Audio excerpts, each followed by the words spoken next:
好啦，我哋咧就最緊要咩？無論世界怎樣變啦，先變好自己。係咁啊，最緊要自己搞掂啦。好多金句啊係啦，咁啊，今日咧我哋要搞掂自己。啊，咁啊，搞掂自己嘅方法咧就係一定你要知道自己係春夏秋冬咧邊段時間係出世啦。好啦，春天出世通常係指西歷幾多月到幾多月嘅人就屬於春天出世咧。立春之後嘅，即係嘅西歷2月4號之後出世嘅朋友，大約到5月5號到啦。冇錯啦其實要睇翻你自己出世嗰年咧嗰個萬年歷咧，你就可以 exactly 知道嗰日。最準確，即係年年都有褪咗一兩日嘅。係但係我就教大家咧，即係2月4到5月5呢個咧，通常都冇乜走雞嘅，爭一兩日嘅。而家美儀都勁嘅喎，都知道夏天咧就係由呢個幾多號到幾多號啊5月6至8月7。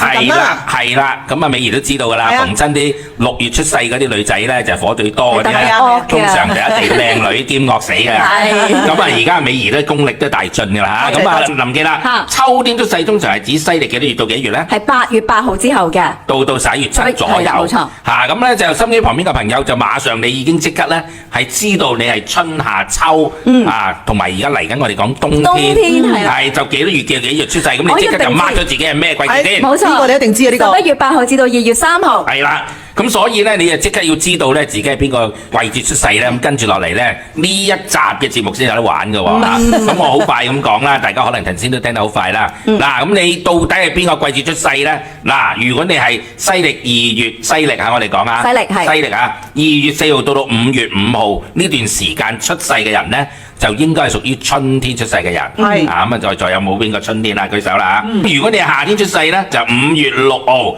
到8月7號嘅人，好啦，如果你係8月8號到11月7號嘅咧，你係秋天出世嘅人，得唔得？嗱，有啲人寫低啦。好啦，如果你係11月8號到第二年嘅2月3號出世咧，咁你就係冬天出世啦。咁我哋阿林記就係嘅。冇錯啦。好啦，今日我哋兩位嘅主持咧，即係我哋做呢行咧就唔公佈係邊個月出世嘅嚇。咁咧就季節咯，季節咯，係啊。好啦，咁所以咧今日咧我哋咧就有個秋天嘅版，嗰個咧就係阿美儀係咪？冇錯。咁啊冬天嘅版咧就係阿林記。係啦，冇錯。咁我哋首